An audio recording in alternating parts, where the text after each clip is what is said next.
ሰላም ጤና ይስጥልኝ አድማጭ ተመልካቾቻችን የጽናት ሚዲያ ቤተሰቦች እንደምን ቆያችሁ እንደምን አረፈዳችሁ እኔ ሰላም ነኝ ፕሮግራማችን ጀምረናል የጽናት አድማጭ ተመልካቾቻችን እንግዲህ ሁሉ ጊዜ ጽናት የምትከታተሉ እስከ ፕሮግራማችን ፍጻሜ ድረስ ያለውን ፕሮግራማችን እንግዲህ ሌሎችም እንዲዳረስ ሰብስክራይብ በማድረግ ሼር በማድረግ ላይክ በማድረግ የበኩላችሁ ሚና እንድትወጡልን እንጠይቃለን ምክንያቱም አልጎሪዝሙ የግድ ተደራሽ እንዲሆን የናንተ ተሳትፎ ስለሚያስፈልግ ጽናትን ደግፉ ጽናት በዋናነት የህዝብ ድምጽ ነች ሁሉ ጊዜ ደጋግም የምናገረው ስለዚህ የጽናት ደጋፊዎች ጽናትን ደግፉ እንደዚሁም ጽናትን የምትደግፉ በተለያየ መልኩ ደግሞ ከልብና መሰግናለን በተለይ ሜምበርሺፕ የሆናችሁን ሁሉ ጊዜ በተለያየ መልኩ መስጋናችን እናቀርባለን የጽናት ሚዲያ ቤተሰብ ዛሬ ፕሮግራማችን በዋናነት ከአዲስ አበባ ጋር በተገናኘ ነው ቆረጡብኝ እንግዲህ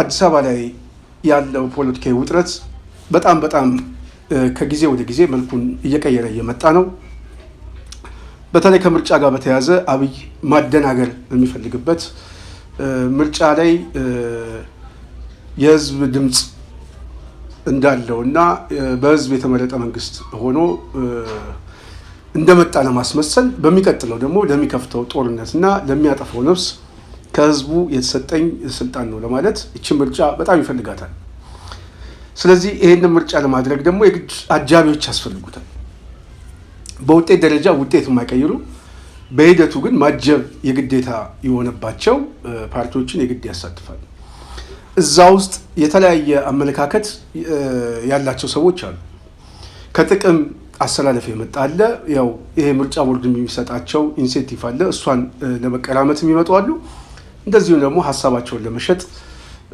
ቢያንስ አደባባይ ላይ መታየት እንደ አንድ የፖለቲካ ግብአት አድርገው የሚያዩታሉ በሌላ በኩል ሐሳባቸው አሸንፎ ይሄ ሐሳብ የህዝብ ሐሳብ በምክር ቤትም ተወክለው ድምጽ እንዲሆኑ ከልብ ደግሞ የሚፈልጉ ሰዎች ይኖራሉ ምናልባት ይሄ ሐሳብ ያላቸው ጥቂት ሰዎች ሊሆኑ ይችላሉ ብዬ አስባለሁ ግን በሂደቱ ላይ ሁሉም አጃቢዎች ናቸው ውጤት መቀየር የማይችሉ አጃቢዎች ናቸው ውጤት መቀየር የማይችሉበት ምክንያቱን 1 2 3 ብለን ከዚህ በፊት በተደጋጋሚ ጊዜ አስቀምጠናል ሁሉ ጊዜ መደጋገሙ አስፈላጊ ስላልሆነ ወደዛ ውስጥ አልገባም አብይ አህመድ ግን በምንም አይነት መመዘኛ ይሄንን ምርጫ አዲስ አበባ ላይም እንጦጦ ላይም ከቻለ ባህር ዳር ላይ ከቻለ ወለጋ ላይም ባሌ ላይም አድርጎ መንግስት ነኝ ብሎ ለመምጣት ግን እየተዘጋጀ ለዚህ ዝግጅቱ ጥሩ ማሳያ ምርጫ ቦርድ ላይ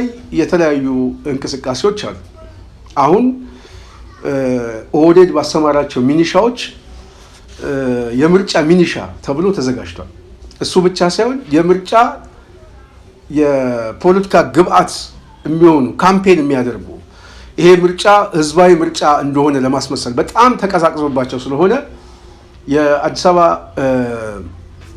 መገናኛ ብዙሃን ማስታወቂያ ለጥፏል ምን ለጥፏል የምርጫ ሰራዊት የሚሆን የሚዲያ ሰራዊት ከወዲሁ ምዝገባ ጀምረናል ብለው ይሄ የምታዩትን ማስታወቂያ ለጥፏል ስለዚህ እንደምንም ብለው አዲስ አበባ ላይ እየተረባረቡ ያለው በአዲስ አበባ ህዝብ ውስጥ ያለ ሰው ቅብልነት እንዳለው ምክንያቱም አዲስ አበባ ውስጥ ከፍተኛ ኩርፊያ አለ ኮንፍሊክት አለ ይሄ ብቻ ሳይሆን የአዲስ አበባ ከተማና የኦህዴድ እንቅስቃሴ አንቲ ናቸው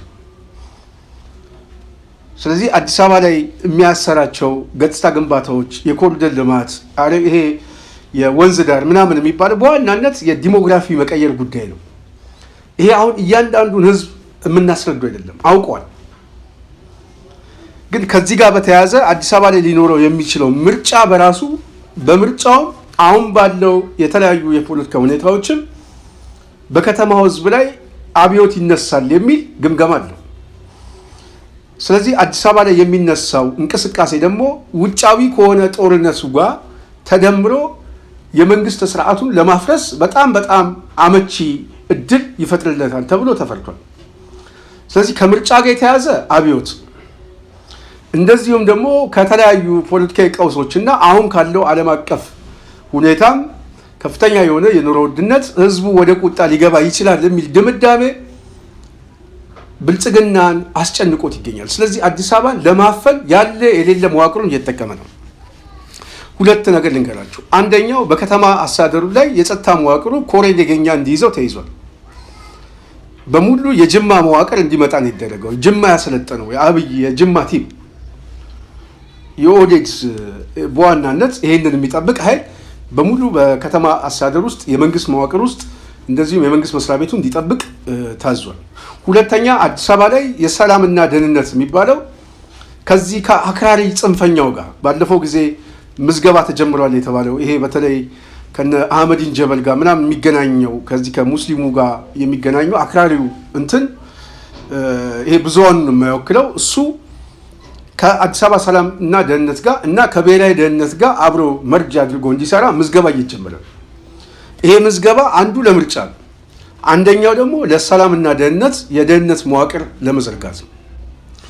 ስለዚህ አፈናው አንዱ በዚህ በአክራሪ ውሃቢስት ጽንፈኛም ነው፣ በሌላ በኩል ደግሞ በዚህ በአባ ቶርቤ ኮሎኔል ነገኛ ነው። ለዛ የሚሆን ሰዎችና ለዛ የሚሆን መዋቅር አብይ አህመድ ሹመት ሰጥቶ ያው አዲስ አበባ ኮሚሽን ባለፈው ስነጋገርበት የነበረው ሰዎችን መድቧል። አንደኛው ረዳት ኮሚሽነር ቶፊቅ አባ መደድ የሚባልና ጀነራል አስራት ደኔሮ የተመደቡ ሰዎች ናቸው። አሁን አዲስ አበባ ላይ የምርጫ ፖለቲካ አለ ለማስመሰል አብይ የሚሰራቸው ድራማዎች ናቸው።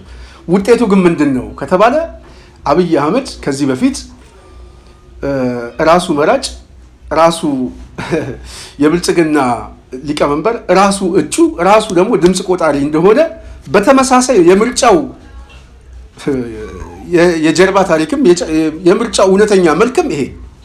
እስቲ አብይ ከዚህ በፊት የነበረውን የተናገረውን ትንሽ እንስማው። እሱ ጥሩ ነገር ስለሚያሳይ ራስ አስመራጭ ራስ ተመራጭ ተኩኖ ተወካይ ነኝ አይባልም። ይሄ ዲሞክራሲ ባህል አይደለም። አሁን ይበቃዋል። ከአብይ የተሻለ ሰው ብንመርጥ ለኢትዮጵያም ለብልጽግናም ይበጃል እና እጩ ሆኖ መቅረብ የለበትም የሚል ሰው እድል ልስጣው።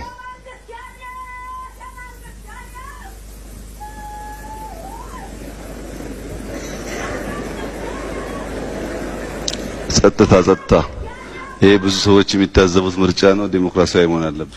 ይሄ እንዳያችሁት ነው። ምርጫውን ወደዚህ ስንወስደው ውጤቱ ያለቀ ነው ማለት ነው። ስለዚህ የአብይ የያዘው ውጤት በአንድ እጁ ጠበንጃ ነው፣ በአንድ እጁ መዶሻ ነው። ስለዚህ ጠበንጃው ማስፈራሪያ ነው፣ መዶሻው ደግሞ ውጤቱ የሚበይንበት ነው። ፓርቲዎቹ የሚሳተፉት ግን የገጽታ ግንባታ ነው። ምርጫ የግድ ከሌሎች ጋር ውድድር ስለሆነ የሚያስፈልገው አሰሱንም ገሰሱንም ሰብስቦ በቴሌቪዥን አሳይቶ ሜዳ ውስጥ ገብቶ አሸነፍኳቸው ለማለት የሚጠቀምበት ታክቲክ ነው። ይሄንን ስንናገር ነበር። ይሄንን ከተናገርን ምንድነው አሁን ለዚህ አዲስ ሁኔታ የመጣው ማረጋገጫው ምንድነው? ማረጋገጫው አዲስ አበባ ላይ ከፍተኛ ውጥረት እንዳለ የሚያረጋግጠው ሰሞኑን በተለይ ኢህአፓን ጨምሮ የተለያየ የቴሌቪዥን ክርክር ላይ የሚታዩ ሰዎች አሉ። እኔ ቅድም እንዳልኳችሁ ነው፣ ውጤት አይቀይሩም። ውጤት የማይቀይር ኢህአፓ፣ ውጤት የማይቀይር እናት፣ ሌላ በሂደቱ ላይ ቢሳተፍ እኔ ከፖለቲካ ድንቁርና የተናነሰ ነው ብዬ አላስብም። የፖለቲካ ድንቁርና ነው ወይም ደግሞ ጥቅመኛ ደላላ። ለዚህ ምንም ተጨባጭ ብዙ ማሳያዎች ስላሉ ከዚህ ውስጥ ኢህአፓ ውስጥ አንድ ልጅ ወደ ፖለቲካው መጣለች። ወጣት ልጅ ነች፣ ጎበዝ ልጅ ነች። ሚስጥረ ስላሴ ታምራት ትባላለች። ሚስጥረ ስላሴ አሻም ላይ ጋዜጠኛ ሆና ስትሰራ የምታወቅ ልጅ ነች። በዚህ እድሜዋ በዚህ የወጣትነት እድሜዋ ብዙዎች ፖለቲካውን ርቀው በተቀመጡበት ሰዓት ላይ ይህንን የፖለቲካ ህይወት ተጋፍጬ እዚህ ውስጥ የራሴ ሚና እወጣለሁ ብላ መምጣቷ በጣም የሚደነቅ ነው። በጣም ትልቅ ክብርም የሚሰጠው ነው። ነገር ግን ሚስጥረ ስላሴ ማወቅ ያለባት ኢህአፓ እንደ ድርጅት ሀሳብ ቢኖረውም ሀሳቡን የሚሸጥበት መድረክ የለም፣ ተዘግቷል። ብልጽግና ዘግቶታል። ግን ብልጽግና በዘጋው መድረክ ላይም ቢያንስ ሰብረን በመግባት ሀሳባችንን እንሸጣለን የሚል አንዳንድ እንቅስቃሴዎች እንዳሉ እያየን ከዚህ በላይ ግን መሄድ ለነሱም አስፈላጊ ነው ብዬ አላስብም። ለዚህ ጥሩ ማሳያዋ እሷ ራሷ በፌስቡክ ፔጅ ላይ እንዲህ ብላ ጽፋለች። የጻፈችውን እናንብበው። ከሰሞኑ እየተካሄዱ ያሉ የምርጫ ክርክሮችን በተመለከተም የታዘብኳቸውን ነገሮች በተለይም ክርክሮቹን ከሚያቀርቡ ሚዲያዎች ጋር በተያያዘ የተመለከትኩትን ጉዳይ ላንሳም። የኢትዮጵያ ብሮድካስቲንግ ኮርፖሬሽን እና አዲስ ሚዲያ ኔትወርክ የምርጫ ክርክር ሊደረግ ያዘጋጁት የብልጽግና ፓርቲ በህዝብ ሀብት የሰራቸው ነገር ግን ህዝብ ተኮር ባልሆኑት ይልቁንም የአዲስ አበባን ህዝብ ለከፋ ማህበራዊና ኢኮኖሚያዊ ምስቅልቅል በዳረጉት የኮሪደር ልማት ትሩፋት በሆኑት ፕሮጀክት ላይ ነው። ትብብሩን ወክዬ በተገኘሁትና ቱሪዝም፣ ማዕድንና ኢንዱስትሪ በተመለከተው የኢትዮጵያ ብሮድካስቲንግ ኮርፖሬሽን ያዘጋጀው ክርክር ላይ ተቋሙ ክርክሩን በሚመራው ባለሙያ በኩል 100% እነዚህን ፕሮጀክቶች ሲያስተዋውቅ እንደነበረም ተመልክቻለሁ። ብልጽግና ፓርቲም በተከራካሪው በኩል ይህ የቆምንበት ቦታ እና ወዘተ በማለት ስራውን ለማዋደድ መሞከሩም በሚዲያ ተቋሙና በገዢው ፓርቲ በኩል የቦታ መረጣው ታቅዶበትና ታስቦበት በመናበብ የተሰራ ስለመሆኑ አረጋግጦልኛል።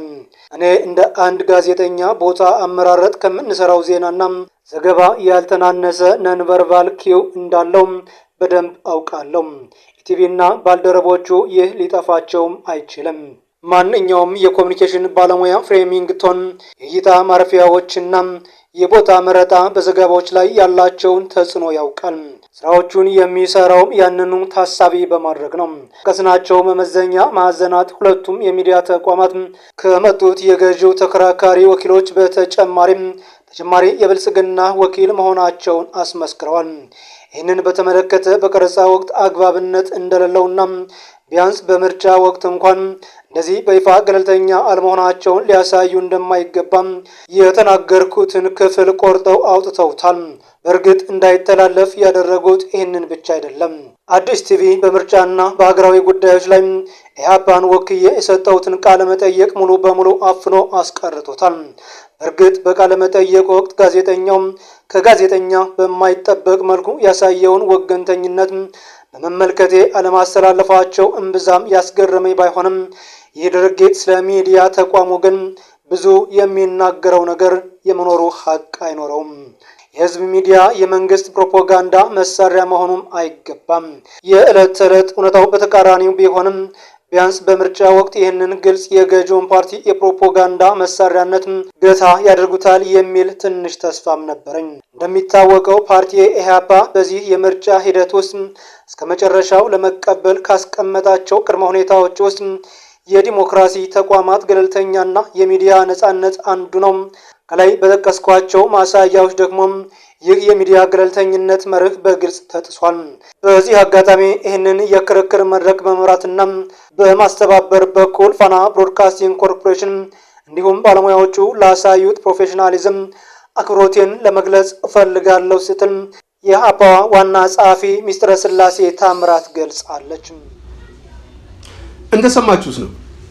ስለዚህ በዚህ ላይ የተናገረችው ሁለት ነጥብ መጥቀስ ይቻላል። እነዚህ ከንግግሯ ውስጥ ሁለቱን ስንመዝ አንደኛው በአዲስ አበባ ጉዳይ ላይ ነው የተናገረችው። ሁለተኛው ሚዲያዎቹ የመጡት ሚዲያዎች ብልጽግና ያዘጋጃቸው ሚዲያዎች የሚናገሩትን ሀሳብ ቆርጦ አስቀርቷል። ስለዚህ የአዲስ አበባ ጉዳይ እንዲነሳባቸው አይፈልግም። እቺ ልጅ አሁን አዲስ አበባ ላይ ነው አሁን ብልጽግና እየፈራ ያለው። ቅድም ብያቸዋለሁ፣ አዲስ አበባ ላይ አብዮት ይነሳል። ስለዚህ ከኑሮ ውድነት ጋር ባለፈው የተናገረችው ንግግር አለ። የተለወጠ ነገር የለም። ህዝቡ በድህነት ውስጥ ነው ያለው። ጦረኛ ናችሁ። በጦርነት ፖሊሲ ላይ ህዝቡ ምንም የለወጣችሁት ነገር የለም። ስለዚህ እንደውም አብይ አህመድ በየመድረኩ ላይ ሄዶ ስለ ብልጽግና የሚያወራውን ሰብሰብ አድርጋችሁ እዚህ የምርጫ ክርክር ላይ አምጥታችሁ ያንን የራሱን ሀሳብ ከማስተጋባት ውጪ አዲስ ነገር አላመጣችሁም። ፖሊሲያችሁ ምንድን ነው? የብልጽግና ፖሊሲ ምንድን ነው? እስቲ ንገሩን። ምንድን ነው የብልጽግና መዳረሻው? የት ነው? መነሻው ምንድን ነው? እና አታውቁትም ነው ያለቻቸው። ሰውየው በየድግሱ ላይ የሚናገረውን ፍሬ ሀሳቦችን ሰብሰብ እያደረጋቸው አምጥቶ እኛ የብልጽግና ከፍታ ላይ ምናምን የምትሉት ምንድን ነው? ህዝቡ ከፍታው እኮ ህዝቡ እኮ ይታወቃል። በጦርነት ላይ ነው ያለው። በኑሮ ውድነት እየተሰቃየ ነው ያለው። በሰላም እጦት ላይ ነው ያለው። ይህንን የተናገረችውን ንግግር ሚዲያው ላይ በተወሰነ መልኩ ጉልበት አግኝቶ ታይቷል። አሁን በአዲስ አበባ ጉዳይ ላይ የምትናገረው ንግግር የበለጠ ሌላ አጀንዳ ይፈጥርባቸዋል። ስለዚህ ምንድን ነው ያደረጉት? የአዲስ አበባን እንቅስቃሴ እንዳይነሳ ስለሚፈለግ ከሚዲያው ቆርጠው አስወጥተውባታል። ራሷ የተናገረችው። በሌላ በኩል የምርጫ ክርክር አስመስለው በምርጫ ክርክር ውስጥ ግን ነጥብ ለማስጣል የሚንቀሳቀሱ ጋዜጠኞችን ስታዩቸው ጋዜጠኞቹ ራሳቸው ሁለተኛ ብልጽግና ሆነው ነው የሚጫወቱት።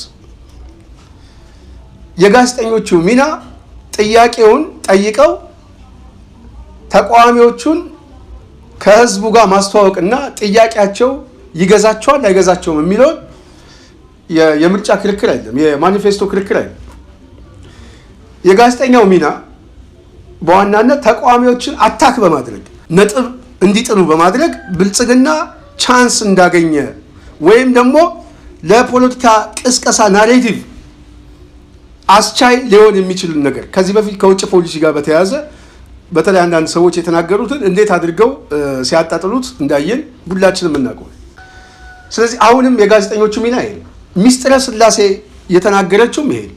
ጋዜጠኞቹ ሚናቸው አንዱ አዳዲስ ሀሳቦችን በተቃውሞ ውስጥ የሚነሳውን ሀሳብ በጣም ጥቂቶች ቅድም እንዳልኳቸው ሀሳባቸውን ለመሸጥ ቢያንስ የሚፈልጉ እንኳን እድል እንዳያገኙ በር መዝጋት። ስለዚህ ውጤታቸው ምንድን ነው ከተባለ ድምፃቸው ከተቆረጠ፣ ድምፃቸው ከተደበቀ ነጥቡ ይሄ ስለሆነ የምርጫው ውጤትስ ምንድን ነው? ውጤቱ ምንድን ነው? የምርጫ ክርክር ቆርጦ የሚያስቀምጥ አገዛዝ የምርጫውን ውጤት ግን ምን ሊያደርገው ይችላል ብሎ መጠየቅ አንድ ተቃዋሚ በጣም ሲምፕል ኢሹ። ስለዚህ ውጤቱ ያለቀ ጉዳይ ነው። ውጤቱ ያለቀ ብቻ ሳይሆን ባለቀ ውጤት ውስጥ ለብልጽግና ጉልበት ከመሆን ውጪ እዚህ ላይ የራሳችን ሚና ምን መሆን አለበት? ይህንን ነው መጫወት። አንድ ተቃዋሚ መጫወት ያለበት ጨዋታ ነው። ምናልባት ሚስጥረ ስላሴ ማሰብ ያለባት አሁን እንደ ድርጅት የኢህአፓ ሰዎች እዛ አካባቢ ያሉ ብዙ ሰዎች አሉ የምናውቃቸው፣ በፊት የምናውቃቸው ሰዎችም እየተቀላቀሉ የኢህአፓ ውስጥ እንዳሉ እየሰማን ነው። ግን ማንም ሰው ቢቀላቀል ውጤት መቀየር አይችልም። በነገራችን ዶክተር ደሳለኝ ጫኔ ባለፈው ጊዜ በሶሻል ሚዲያ ላይ የጻፈው ጽፏል። ድርጅት ስላጣ አይደለም፣ የሆነ ድርጅት ጆይን አድርጎ ገብቶ መቀላቀል ይችላል። ግን ከአማራ ብሔርተኝነት ከብሔርተኝነት አኳያ የአማራ ብሔርተኝነት ድርጅትን የሚመራ ሰው ከእንደገና አገር አቀፍ ድርጅት ውስጥ ሊገባ አይችልም። ቢገባም ግን ውጤት የሚቀይረው አይደለም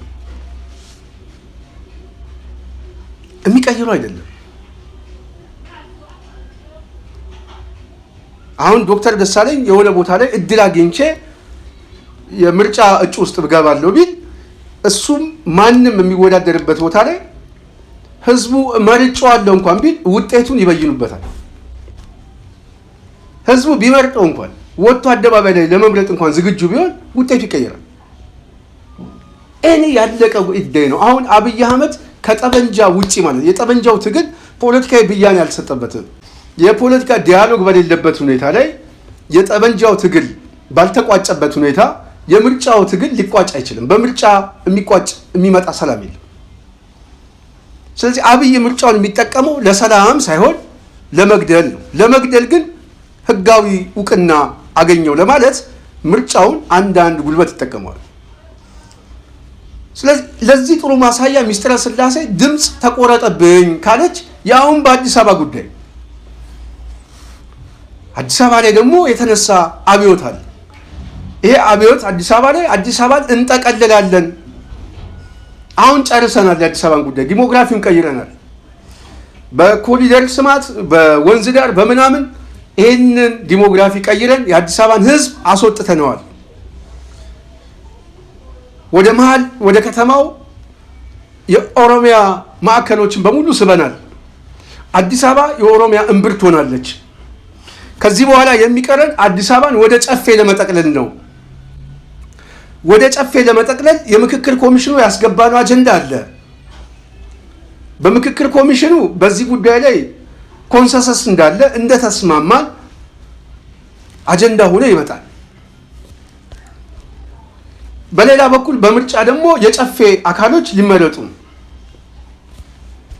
ስለዚህ አዲስ አበባ ላይ የትኛውም እጩ አያሸንፍም። የትኛውም እጩ እኔ አንድ ሰው በውድድር ውስጥ አሸንፎ የሚመጣ ሰው እንደው አለ ብሎ የሚያስብ ሰው ገና የፖለቲካ ጡጦ ላይ ያለ ሰው ከምርጫ አስተባባሪዎች ከዛው የደረሰንን መረጃ ህዝቡ እንኳን እየተሳተፈ አይደለም። እንደውም ብልጽግና ሰዎችን እያሳተፈ ነው። የሚዲያ ሰራዊት ለመቅጠር እየተዘጋጀ ነው። የመጨረሻ ፍዘት ውስጥ ገብቶበታል። ስለዚህ የተለየ ሀሳብ ያለው በአዲስ አበባ ላይ እንዲመጣ አይፈልግም። ጠቅላይነቱን በይፋ ለማወጅ እየተንቀሳቀሰ ነው። ይሄንን ስንናገር ቆይተናል።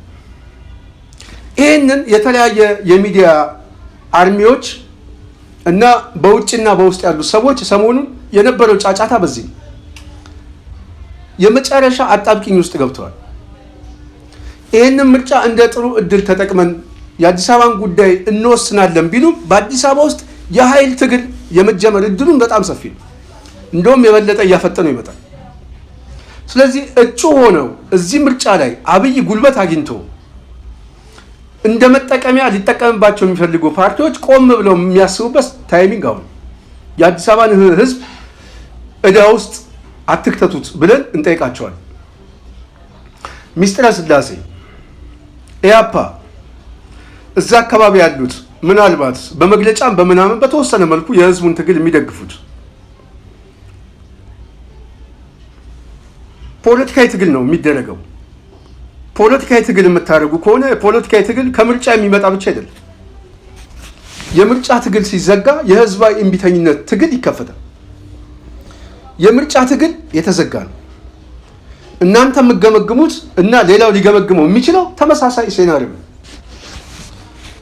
እኔ በዚህ ጉዳይ ላይ የተለየ ሀሳብ አለው፣ አይ ይሄ ምርጫ ክፍት ነው፣ ክፍት ስለመሆኑ 1 2 3 ሴናሪዮ ብሎ የሚያስረዳን ሰው ካለ እኔ በጣም አጨብጭቤ ይቀበለዋል። እኔ በጣም እኔ በዚህ ጉዳይ ላይ የተለየ ሀሳብ አለው ብዬ ሌላ ሰው አላስብም። ኦልሞስት ውጤቱ ያለቀ ጉዳይ ነው። ውድድሩ ማሳያ ነው። ስለዚህ ማሳያ በሆነ ውድድር ላይ ውጤቱን የምታውቀው ከሆነ የማያውቀውን ውጤት ማምጣት እንጂ በሚያውቀው ውጤት ላይ መሳተፍ የህዝብን ትግል መካድ ነው፣ መሸጥ ነው፣ ባንዳነትም ነው፣ ነውረኝነት ነው፣ አድርባይነት ነው፣ ተቋሚነት አይደለም። ይሄ እውነተኛ ለለውጥ የሚታገል እንደዚህ አይነት እኔ ከዚህ በኋላ እኔ እነዚህን ፓርቲ እንደ ፓርቲ አድርጌ አለ የብልጽግና አጋር ብዬ ነው በይፋ ብያኔ የሚሰጥበት። በዚህ ምርጫ ውስጥ የተሳተፈ የትኛውን ፓርቲ ከህዝብ ትግል ጋር የሚወግን ነው ብዬ አላስብም። ስልታዊ የሆነ ብልጽግናን የማሻገር አሸጋጋሪ ነው። ስሙን የቀየረ ኢዜማ ነው። ከዛ ውጪ ግን ውጤቱ ከታወቀ በታወቀ ውጤት ውስጥ ሯጭ ሆናለሁ ማለት በጣም እኔ የፖለቲካ ሀው ነው ብዬ አላስብም። ስለዚህ ውጤቱን ሚስጥረ ስላሴ ነገረችን። ሚስጥረ ስላሴ በዚህ የምርጫ ካምፔን ላይ ቢያንስ የተናገርኩትን ንግግር ቆርጠው አስቀምጠዋል። እነሱ የሚፈልጉት ሀሳብ ብቻ እንዲንጸባረቅ እንጂ ሌላው የሚናገረው ሀሳብ ግን አደባባይ ላይ እንዲወጣ አይፈልግም። በዚህ ባለበት ሁኔታ ላይ የምርጫውን ውጤት ስናየው የተገለበጠ ውጤት ነው። ምርጫ ቦርድ ከዚህ በፊት የሚያወጣቸውን ደብዳቤዎች ስናያቸው የተገለበጠ ነው። የወልቃይት እንደ አንድ ምሳሌ እናየው። ባለፈው ጊዜ ያመጣው ማለት ነው። ፖለቲካ አመራሩ ውሳኔ ከሰጠ በኋላ በዚህ ጉዳይ ላይ ብያኔ እንሰጥበታለን አሉ። ውሳኔ ተሰጣቸው፣ ደብዳቤ መግለጫ ወጡ። መልሰው ደግሞ ሌላ ማካረር ውስጥ ገቡ። ስለዚህ ምርጫ ቦርድ በዋናነት በራሱ ቁመና ላይና ሳምባ የሚተነፍስ ሳይሆን ስልጣን ላይ ባለ ቁንጮ አብይ አህመድ የሚዘወር እንቅስቃሴ ነው።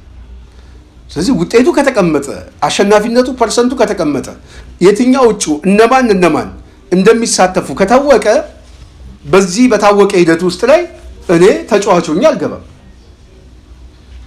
ተጫዋች አልሆንም። እንደውም አሳጠዋለሁ። ለማሳጣት እድሉ እጃችሁ ላይ አለ። በመጨረሻ የማነሳው ሀሳብ ይሄ እጃችሁ ላይ አለ። እጃችሁ ላይ ያለው እድል ከምርጫ ራሳችሁን ማውጣት ነው። ባይኮት ማድረግ ከምርጫ ራሳችሁን ማውጣት ነው። አውጡ፣ አግልሉ። በማግለላችሁ የምትቀይሩት ነገር አለ። በመሳተፋችሁ ግን የምትቀይሩት ጉዳይ የለም። ለዚህ ነው ያልተጠበቀውን ነገር አምጡት የምንለው። ለዚህ ነው በመሳተፋችሁ ምርጫውን ሂደቱን የማትቀይሩት ከሆነ በመውጣታችሁ ግን ብዥታ ትፈጥራላችሁ። ውጥረት ይፈጠራል። አደገኛ የፖለቲካ ክርክር ይፈጠራል።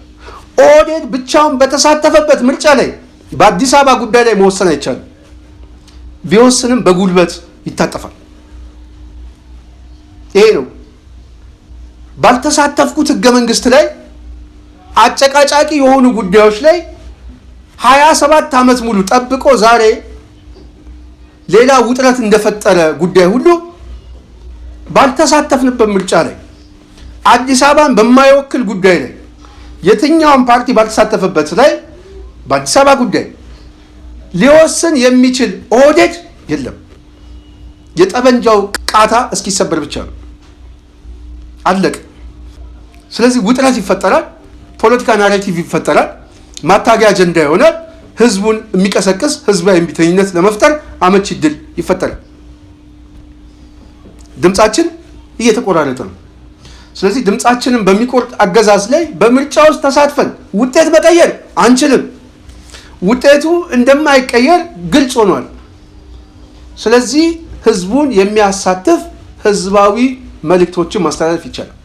ቁመታችሁ ተጠቅማችሁ ፓርቲ ሊዘጋ ይችላል። ይዘጋ። ምንም ትርጉም እኮ የለውም። ፓርቲ ዋናነት የሚያስፈልገው ቢሮ ተከራይቶ መቀመጥ አይደለም። አንዳንድ ሰዎች ተቋሙ ይዘጋብናል ምናምን፣ እሱ አይደለም። ተቋም እኮ ተቋምን በተቋም ማምጣት ይቻላል። በነገራችን ላይ የትኛውን ፓርቲ የሚሰጠው ፍቃድ ነው፣ ሰርተፍኬት ነው። የፖለቲካ ፍቃድ አይሰጠው። የፖለቲካ ፍቃድ የሚሰጠው ከህዝብ ቅቡልነት ነው፣ ከህዝባዊ መሰረቱ ነው። ህዝባዊ መሰረት ያለው ፓርቲ በውድድር በምርጫ ብቻ አይደለም ለውጥ ሊያመጣ የሚችለው፣ በህዝባዊ እምቢተኝነት ለውጥ ሊያመጣ ይችላል። ስለዚህ አሁን ጥሩ እድል ያላችሁ እነ ሚስጥረ ስላሴ ከዚህ ምርጫ ባይኮት ብታደርጉ ግን ውጥረት ትፈጥራላችሁ። በምርጫው ላይ ጥላ ታጠሉበታላችሁ። ዓለም አቀፉ ማህበረሰብ ምናልባት አሁን የጦርነት ድባብ ውስጥ ስላለ አጀንዳ አይሆንም ተብሎ ቢታሰብ እንኳን ቢያንስ ግን ቅቡልነት ያለው መንግስት ሊሆን አይችልም። ብልጽግና ከብልጽግና ጋር ተወዳድሮ ወደ ምርጫ ውስጥ ይግባ። የትኛውን ፓርቲ ባልተሳተፈበት ላይ የሚወሰን ውሳኔ በአዲስ አበባ ጉዳይ ነው፣ ቅቡልነት የለውም። ነፃ ፍትሃዊ ምርጫ ባልተደረገበት ሁኔታ ህዝባዊ ምርጫ ተብሎ ሊታሰብ አይችልም። ለዚህ ግን እነሱ ነፃና ፍትሃዊ ምርጫ አድርገናል ብለው ለመምጣት የሚፈልጉት ቢያንስ በመግለጫ ህዝቡ ነፃ ናቸው ብሎ የሚያስባቸው ፖለቲካዊ ቅቡልነት አላቸው ብሎ የሚያስባቸውን በማሳተፍ ሊነግድባቸው ነው የሚፈልገው። እነሱን እንደ ድልድይ ሊጠቀምባቸው ነው። ህዝባዊ ቢተኝነቱን ለማስቀረት ይጠቀምባቸዋል። ምክንያቱም ይኸው ምርጫ አደረግን፣ በምርጫ መጥተዋል። ድምፅ መተህ መስጠት ያንተ ፋንታ ነው። ድምፅ ሰጥተሃል። አሁን የተመረጠ መንግስት ነው ያለው፣ አልፈ ተገዛ የሚል መልእክት ነው የሚያስተላልፈው። እናንተ መውጣታችሁና ህዝባዊ እምቢተኝነቱን ብታቀጣጥሉት ግን ውጥረትና አዳዲስ አጀንዳ ይፈጥራል። ለዚህ ደግሞ ጥሩ ግብዓት የሚሆናችሁ የማይታወቅ የደራጀ ኃይል እየተፈጠረ ነው፣ በከተማ ውስጥ በስፋት እየተፈጠረ ነው። ስለዚህ ይሄ ህዝባዊ እምቢተኝነት ደግሞ የበለጠ ጉልበት እንዲያገኝ ያግዘዋል። እናንተ አጀንዳውን ነው የምታመጡት፣ ሀሳቡን ነው የምታመጡት፣ ውጥረቱን ነው የምታመጡት። ይሄ የውጥረቱ እና የአጀንዳው ተቀባይ ግን ሌላ የምታዩት አለ፣ የማታዩት አለ፣ የደራጀ አለ፣ ያልደራጀም አለ። ስለዚህ ከምርጫ ራስን እያገለሉ መምጣት የበለጠ ተጠቃሚ ያደርጋችኋል ማለት ነው።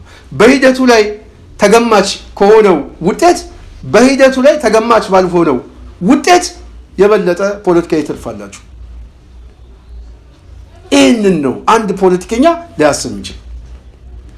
ስለዚህ ይህንን ጨዋታ መጫወት መቻል አለባችሁ። የብልጽግና የሚዲያ ሰራዊት አሁን በስፋት እናንተን እያጣጣሉ የሚመጡበት ሰዓት ከዚህ ስትወጡ ነው። ከዚህ አሁን ምንድን ነው የሚሉት? የሻዕቢያ ተላላኪ፣ የግብፅ ተላላኪ ምናምን፣ ይሄ አጀንዳቸው በስፋት ይመጣል። እሱ ችግር የለውም። በእነሱ መፈረጅ ምንም አሁን እኮ እኛ አዲስ አበባ ጉዳይ ላይ በነገራችን ላይ የምናጋልጣቸው ብዙ ሰዎች አሉ። በጣም በተለይ በለውጥ ስም የተቀመጠ አንዳንድ ኮረኔ ገኛ ሁለት አይነት ነው። አንዱ ውጪ ያለ አለ በሚዲያ በምናምን የሚጠቀም ስልታዊ የሆነ የኦህዴድ ደጋፊ በኦህዴድ ሴል ውስጥ የተዘረጋ። ከዚህ በፊት እኔ ደጋግሜ ምናልባት ስሙን ላለመጥቀስ ሁሉ የምፈልገው ልጅ ነበረ። የሚሰራቸው የፕሮፓጋንዳ ዲስኮርሶች በሙሉ ከዚህ ጋር አብሮ የተያዘ ነው። የሀሳብ ገበታ ይለዋል። ግን ሀሳቡ ግን ኦህዴዳዊ ሀሳብ ነው። ገበታው ኦሮሙማ ነው። ስለዚህ በኦሮሙማ ገበታ ላይ ኦህዴድን ስልታዊ በሆነ መልኩ በሚዲያ ካውንተር እያደረገ በተለይ የሚቃወሙትን ኃይሎች ማጥቃት ነው የሚይዘው። ራሱን በጣም ሀሳብ እንዳለው የገበታው አካል ሆኖ ያየዋል። ውስጡ ያለው ሀሳብ ግን በጣም የጨቀየ የአባት ወርቤ አስተሳሰብ፣ ስልታዊ የሆነ ደጋፊነት ነው። ሀሳብ አይደለም ያለው፣ የሚያስረዳ ሀሳብ አይደለም ያለው፣ ጥላቻ ነው ያለው፣ ማጣጣል ነው ያለው። ራሱን ደግሞ እንደ አዋቂ አድርጎ የሚቆጥረው ነገር አለ። በጣም የሚገርማቸው ይሄ ሰው እኔ እስር ቤት ላይ ሆኜ እኔ አላውቀውም። እኔ በኢትዮጵያ ፖለቲካ ላይ እንግዲህ አላውቀውም። የማውቀው 360 ነው እንግዲህ ተጽዕኖ እየፈጠረ ባለበት ሰዓት ይሄ ሚዲያ እዛ ውስጥ ጎትተው እንዴት እንዳመጡት አላውቅም። እዛ ላይ ያየሁት ፊት ነው እንጂ ከዛ በፊት አላውቀውም። ግን የሚገርማችሁ እኛ እስር ቤት ሆነን ይሄ ልጅ ስለ እኔ በግል ይጽፋል። አያውቀኝ፣ አላውቀው። እስር ቤት ሆነን 2014 ላይ ነው የምነግራችሁ። እኛ በምንከታተለው እንከታተለዋለን። ስለ እኔ ይጽፋል። እኔ ወጥቼ ነው የማውቀው ይሄን ልጅ እንግዲህ 2014 ላይ ያን የባጫሉ ጊዜ የታሰረን ጊዜ እና የሀሳብ ገበታ ምናምን ይላል። ግን የኦሮሙማ ገበታ ነው።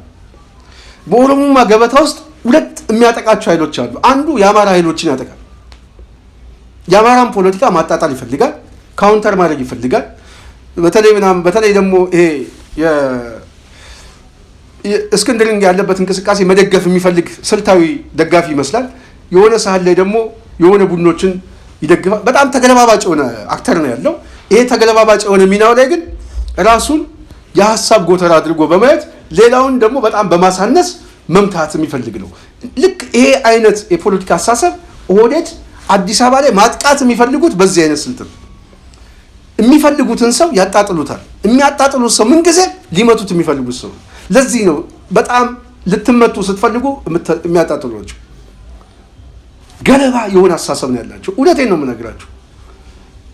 ሚዲያው ላይ ስለተቆጣጠረው ምናምን እንጂ ፖለቲካሊ ሰርቶ መምጣት አይችልም። ማጣጣል፣ ማጠልሸት ከዚህ በፊት ሲሆኑ ቡድኖች ሲናገሩ በድምፅ ወጥቷል። ማዋረድ፣ ከሰው በታች ማድረግ ምናምን ይሄ ነው ፖሊሲያቸው። ሌላ ምክንያታዊ የሆነ ትችት የላቸው። በነገራችን ላይ ከዚህ በፊት አማራ ሱቅ እንዳትገዛ፣ የአማራ ሴት ካለ ተፋታ ምናምን ብሎ እኮ የሚያወሩ ሰዎች ኧረ እሱ ብቻ እንደው ከዛም በላይ እንደው ሜንጫም ጎተራም ምናምን ይዛችሁ ጠርጋችሁ አባሩ እኮ እያሉ ስም እየጠሩ የሚናገሩ ሰዎች እኮ ይቅርታ አልጠየቁ። አንተ ግን አዲስ አበባ ላይ መጥተህ የሽምቡራ ፖለቲካ አዲስ አበባ ላይ መጥቷል ስትል እንዴት እንዲህ ትናገራለህ ምናምን ይላል። እኛን ሊያስተምረን ነው። እና እንደዚህ አይነት ስልታዊ የሆነ በተለይ አዲስ አበባን ፖለቲካ ለመቀራመት የሚሄዱበትን እንደው እናሳጣቸዋለን ነው የምለው። እና ይሄንን ቡድን ምላሱን እየቆረጥን እንደምንመጣ እኔ ምንም ተስፋ አለኝ። በደንብ ስላወቅናቸው ማለት ነው። ስለዚህ ሀሳቤን ጠቅለል ሳደርግ በተለይ ኢያፓ ላይ ያለችው ሚስጥረ ስላሴ በዋናነት ሀሳቧ ወደ አደባባይ እንዳይመጣ ተዘግቶብኛል የሚለው ጉዳይ ነው ይህንን ፕሮግራም እንዲሰራ አስገድደኝ እንጂ ሌላው የኦህዴድ ምናምን ጉዳይ እሱ አያሳስበኝም። በዚህ ጉዳይ ላይ እንደው ስሙን ማንሳትም አልፈልግም ነበር፣ ምክንያቱም ዋነኛ አጀንዳችን እሱ ስላሉ። ስለዚህ ማድረግ ያለባቸው ስማቸውን እንኳን ቢያጠለሿቸው፣ ታርጌት ቢያደርጓቸው ቦታ ሊሰጡ አይገባም። የፓርቲ ህልውናውን እንዘጋለን እስከማለት ቢደርሱ እንኳን ሊያስጨንቃቸው አይገባም።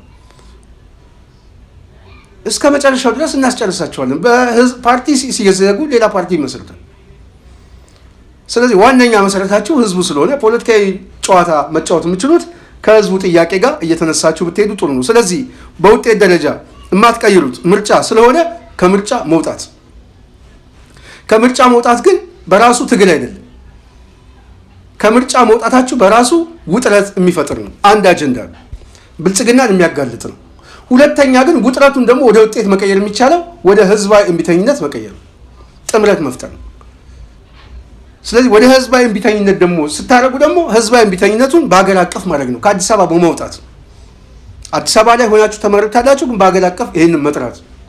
እሱ ብቻ ሳይሆን በውጭና በውስጥ ካለው በተለይ ሀገሩ ጉዳይ ያገባናል ከሚለው ጋር ምክር ቤት ተፈጥሮ የሽግግር መንግስት እስከ መመስረት ድረስ መሄድ።